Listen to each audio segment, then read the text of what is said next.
चलिए नमस्कार दोस्तों, स्वागत है आप सभी का। और आप सभी के लिए आज मैं लेकर आया हूँ आपके लिए मॉडल टेस्ट। ठीक है, जो आपकी यूपी जीएनएम और एएनएम की जो वैकेंसी हैं जो आई हुई है उसके लिए आज हम करेंगे पहला सेट। जो नया है चैनल को सब्सक्राइब कर दीजिएगा, बेल आइकन को प्रेस कर दीजिएगा। और अगर हमसे डेली की क्लास से जुड़ना चाहते हैं तो आप इस नंबर पर मैसेज कर दीजिएगा कि सर हमें भी आपकी यूपी एएनएम जीएनएम की क्लास से जुड़ना है। क्या है व्हाट्सअप नंबर है 97, इस नंबर पर व्हाट्सअप कर सकते हो 53749986। और कमेंट करके ज़रूर बताना कि आपको वीडियो कैसा लगा और आपके कितने नंबर आए। तो शुरुआत करते हैं आज अपने पहले क्वेश्चन की। सभी को वेरी वेरी गुड इवनिंग। पहला क्वेश्चन आपके सामने, सार्कोमियर क्षेत्र बीच का क्षेत्र है पेशी तंतु किन दो पट्टियों के बीच? बताइए।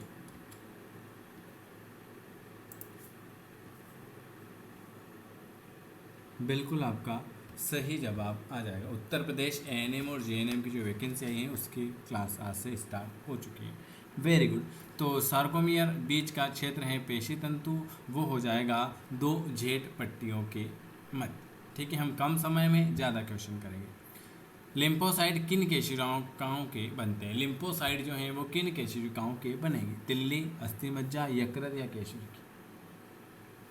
लिम्फोसाइट जो हैं वो आपके अस्थिमज्जा में बनते हैं। किस में बनते हैं? लिम्फोसाइट जो हैं अस्थिमज्जा में। हीस का बंडल एक समूह है। किसका एक समूह है? हीस का बंडल जो है वो एक समूह है। तंत्रिका तंतु का, गुच्छिकाओं का, संयोजी ऊतक का या पेशी तंतु का? हीस का बंडल जो है एक समूह है। किसका? तो हीस का बंडल जो है एक समूह हो जाएगा पेशीय तंतु का। किसका? पेशीय तंतु का एक समूह हो जाएगा। हीस का बंडल जो है वो पेशीय तंतु का एक समूह हो जाएगा। जीव द्रव्य प्रोटीन क्या कार्य करते हैं? जीव द्रव्य प्रोटीन क्या कार्य करते हैं?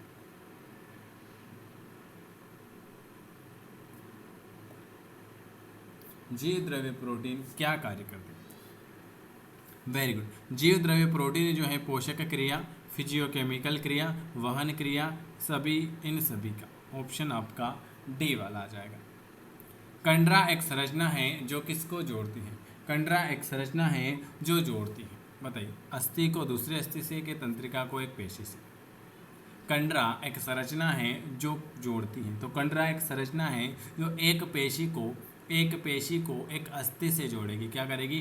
कंडरा एक संरचना है जो एक पेशी को एक अस्थि से जोड़ेगी। निम्न में से डेस्मोसोम रूपांतरण है किसका? गोल्जी बॉडी का, अंतद्रव्य कला का, जीव द्रव्य कला का या केंद्र का? निम्न में से डेस्मोसोम रूपांतरण है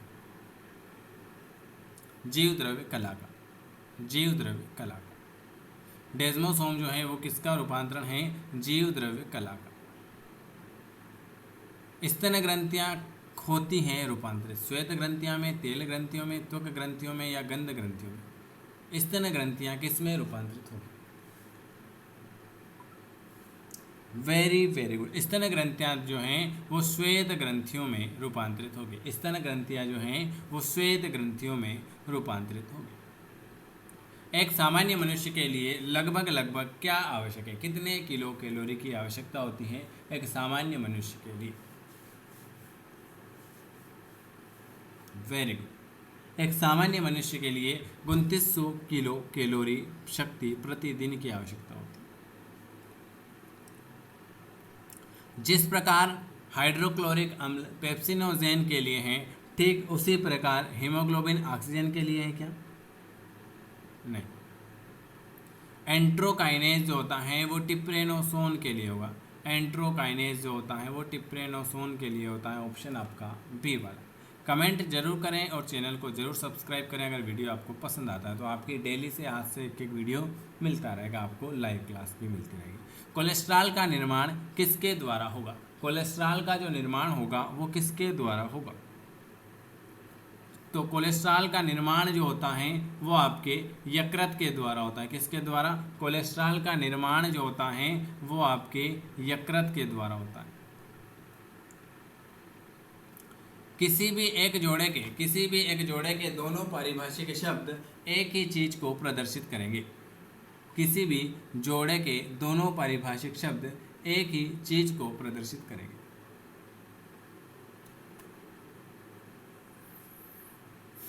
कौन सा? जीव द्रव्य, आल, श्वेताणु या माइट्रल? माइट्रल वाल्व जो होता है बाई स्किड वाल्व, ऑप्शन आपका डी, ये दोनों एक ही जोड़ा परिभाषित करें। सोडियम और पोटेशियम आयन का अवशोषण क्या होगा? सोडियम और पोटेशियम आयनों का अवशोषण समीपस्थ समलित नलिका में होगा। सोडियम और पोटेशियम आयनों का अवशोषण जो होगा समीपस्थ समलित नलिका में होगा। बोमेस कैप्सूल की गुहा में, बोमेस कैप्सूल की गुहा में जो द्रव्य इकट्ठा होता है उसे आप क्या कहते हो? बोमेस कैप्सूल की गुहा में जो द्रव्य इकट्ठा होता है उसे आप क्या कहते हैं?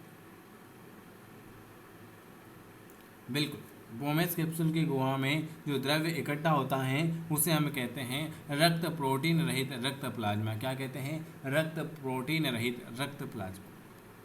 मस्तिष्क की गुहाओं को स्थानांतरित करने वाली कोशिकाएं क्या कहलाती हैं? मस्तिष्क की गुहाओं को स्थानांतरित करने वाली जो कोशिकाएं होती हैं वो क्या कहलाई? उसे हम कहते हैं एपेनडाइमल कोशिकाएं। कौन सी कहते हैं? एपेनडाइमल कोशिकाएं। मस्तिष्क की गुहाओं को स्थानांतरित करने वाली जो कोशिकाएं होती हैं एपेनडाइमल कोशिकाएं कहलाई। कौन सी संरचना केवल स्तनधारियों के मस्तिष्क में विशेष तौर पर पाई जाएगी?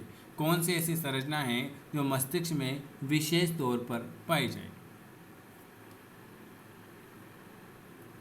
वेरी गुड, बी वाला, corpus callosum. Corpus callosum. Myelin परत किसको ढकती है? माइलिन परत किसको ढकेगी? बताइए, माइलिन परत किसको ढकेगी? माइलिन परत किसको ढकती है? वेरी गुड, माइलिन परत जो है तंत्रिका तंतु को, किसको ढकेगी? माइलिन परत जो है वो तंत्रिका तंतु को ढकेगी। अगला क्वेश्चन क्या लिखा हुआ है? अगला क्वेश्चन लिखा हुआ है कपाल तंत्रिकाओं में से कौन सी प्रेरक तंत्रिकाएं नहीं हैं? कपाल तंत्रिकाओं में से कौन सी प्रेरक तंत्रिकाएं नहीं हैं? तो कपाल तंत्रिकाओं में से प्रेरक तंत्रिकाएं ये नहीं है, ऑप्शन बी वाला आ जाएगा। मनुष्य में ऐसी कौन सी कोशिकीय परत हैं जो बार बार विघटित होती हैं और बार बार बन जाती हैं? मनुष्य में ऐसी कौन सी कोशिकीय परत हैं जो बार बार विघटित होगी और बार बार बन जाएगी? वेरी गुड, गर्भाशय की इंडोमेट्रियम कोशिका। आंतरकरण में आर्गन ऑफ कोर्टाई जो रोम कोशिकाओं का वहन करती हैं वो स्थित होती है। आंतरकरण में आर्गन ऑफ कोर्टाई जो रोम कोशिकाओं का वहन करती हैं वो होती हैं स्केला मीडिया। क्या होती हैं? Scala media. लाइसोजाइम कहाँ पर पाए जाएंगे? लाइसोजाइम जो हैं वो कहाँ पर पाए जाएंगे? लाइसोजाइम जो हैं वो आपके लार और आंसुओं इन दोनों में पाए जाएंगे। लाइसोजाइम जो हैं वो लार और आंसुओं इन दोनों में पाए जाएंगे। कर्ण अस्थि इनकस कहाँ पर रूपांतरित अस्थि है? कर्ण अस्थि इनकस कहाँ की रूपांतरित अस्थि है? जुगल अस्थि की, संधि की, क्वाड्रेट की या कंटिक चेउको अस्थि? कर्ण अस्थि जो हो जाएगी वो आपकी हो जाएगी क्वाड्रेट अस्थि की। किसकी? कर्ण अस्थि जो है वो क्वाड्रेट अस्थि की रूपांतरित अस्थि हो जाएगी। रक्तचाप किसके नियंत्रित होता है? रक्तचाप जो होता है वो किससे नियंत्रित होगा?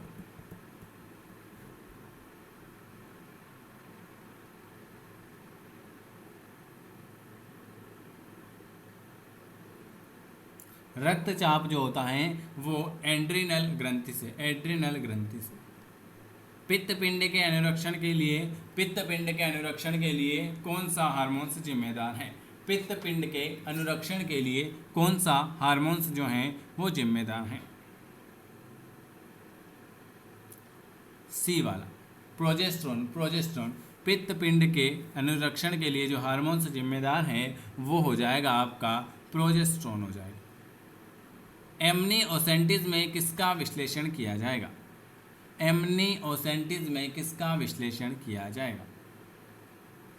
वेरी गुड, उल्व द्रव्य का, किसका, एमनिओसेंटिस में उल्व द्रव्य का विश्लेषण किया जाएगा। शुक्राणु के अग्रपिंडक का निर्माण कहाँ पर होगा? शुक्राणु के अग्रपिंडक का निर्माण कहाँ पर होगा? गोल्जी काय में। कहाँ पर होगा? शुक्राणु के अग्रपिंडक का निर्माण गोल्जी काय में होगा।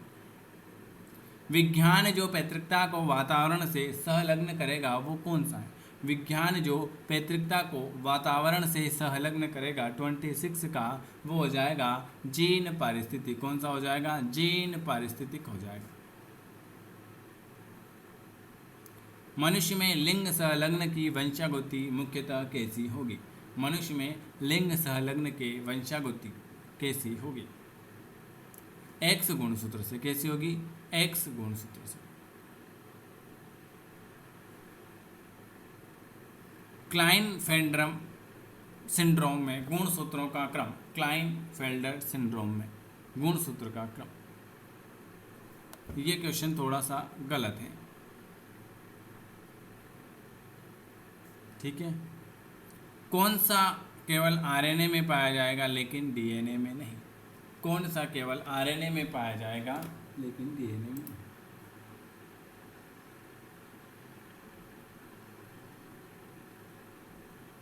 नहीं, सही है, सही।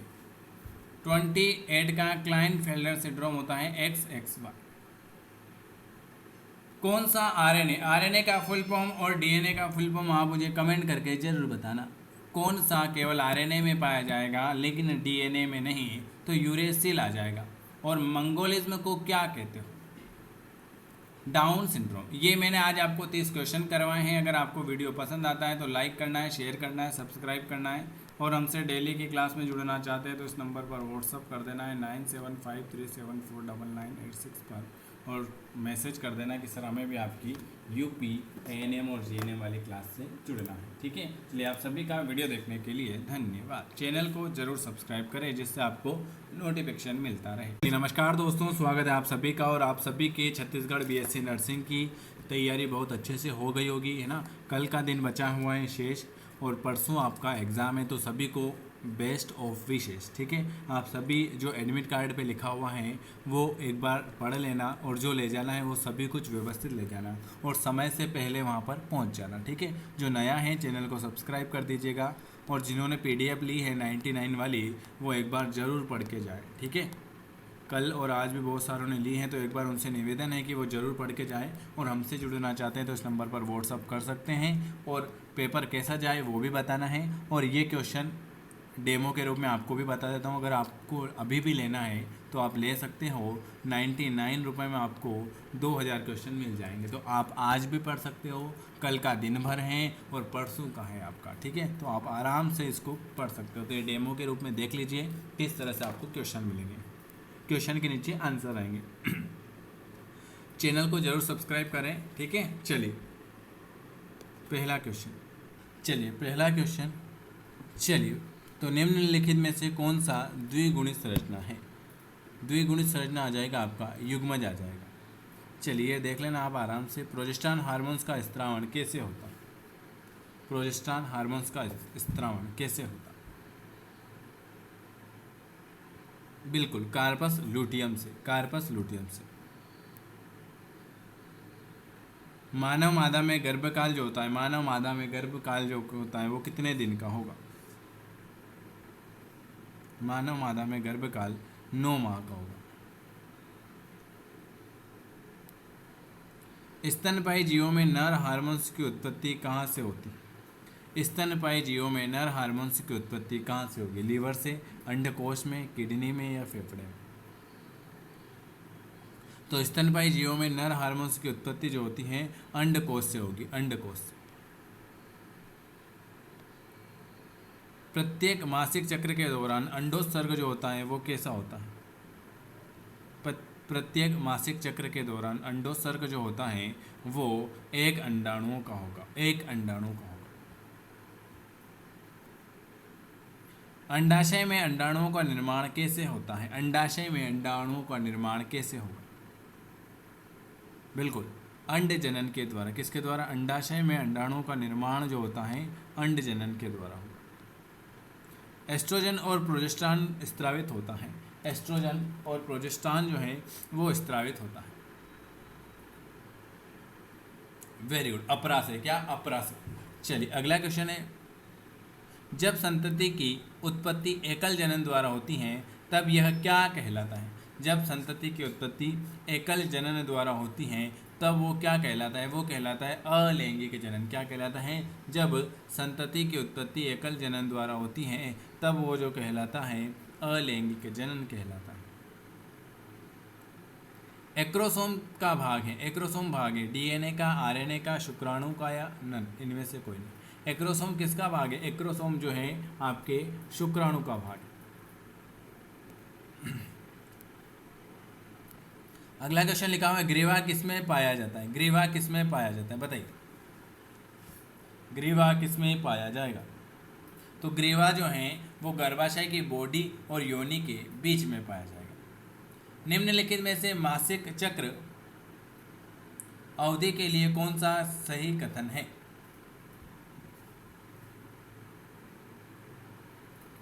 बताइए। मासिक चक्र अवधि के लिए जो कथन हो जाएगा वो हो जाएगा बी वाला। चलिए बी वाला। अगला क्वेश्चन है, इनमें से कौन नर युग्म से संयोजन करके भ्रूण कोश बनाता है? इनमें से कौन नर युग्म से संयोजन करके भ्रूण कोश बनाएगा? बिल्कुल सही, द्वितीय केंद्रक, द्वितीय केंद्रक।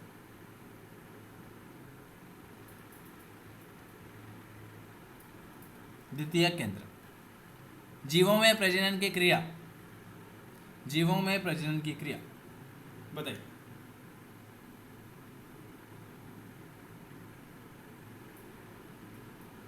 जीवों में प्रजनन की क्रिया जो होती हैं वो जीवों में प्रजनन की क्रिया होती है जीवों की संख्या में वृद्धि के लिए, पृथ्वी पर जीवन की निरंतरता बनाए रखने के लिए, अपनी जाति के जीवों को बनाए रखने के लिए, इन सभी के लिए। नर में वृषण को स्थिर रहता है। ये इस तरह से आपके क्वेश्चन आएंगे, ठीक है। तो आपको लेना है तो समय से पहले ले लीजिएगा। नर में वृषण स्थिर रहता है। सी, उदर गुहा के बाहर। कहाँ पर? उदर गुहा के बाहर।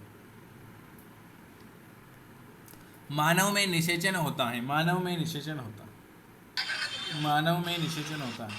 मानव में निषेचन जो होता है फैलोपिलियन नलिका से होता है। मानव में निषेचन जो होता है वो फैलोपिलियन नलिका से होता है। प्राथमिक लैंगिक जनन अंग है। प्राथमिक लैंगिक जनन जो है वो अंग है। किसका अंग है? प्राथमिक लैंगिक जनन किसका अंग है? वृषण का। किसका अंग है? प्राथमिक लैंगिक जनन जो है वो अंग है किसका?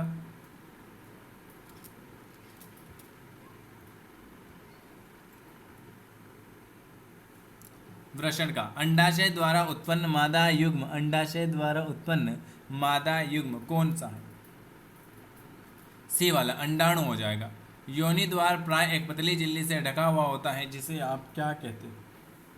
योनि द्वार प्राय एक पतली झिल्ली से ढका हुआ होता है, इसे हम कहते हैं हाइमन कहते हैं। स्त्रियों में रजोन वृत्ति की उम्र, स्त्रियों में रजोन वृत्ति की उम्र बिल्कुल 50 वर्ष। ये आज मैंने आपको ये डेमो के रूप में, देखो इस तरह से आपके 100 क्वेश्चन का एक पेपर रहेगा। इस तरह से आपको 20 सेट मिलेंगे, तो आप चाहें तो आज भी परचेस कर सकते हैं, ठीक है। देखो मैं आपको एक बार बता देता हूँ। इसमें रहेगा केमिस्ट्री, फिजिक्स, ये फिजिक्स केमिस्ट्री चल रहा है, फिर इंग्लिश, फिर नर्सिंग एप्टीट्यूड और बायोलॉजी। सेम 40 क्वेश्चन यहाँ से, 61 से नर्सिंग एप्टीट्यूड और बायोलॉजी, ठीक है। तो ये 100 क्वेश्चन के 20 सेट मिलेंगे, 2000 क्वेश्चन मिलेंगे। तो आप चाहें तो अभी इसे ले सकते हैं, अभी आपके पास बहुत समय है, कल का दिन और है, ठीक है। तो आप ईमानदारी से पढ़ना चाहते हैं तो ले सकते हैं, प्रैक्टिस कर सकते हैं, ठीक है। एक बात और ये, क्या सर इसी में से क्वेश्चन आएंगे क्या? तो अगर मेरे को पता होता कि इसी में से क्वेश्चन आते हैं तो मैं यही आपको प्रोवाइड करा था, ठीक है। ये तो प्रैक्टिस के लिए कि लास्ट टाइम पे क्या कुछ तो पढ़ना पड़ेगा ना।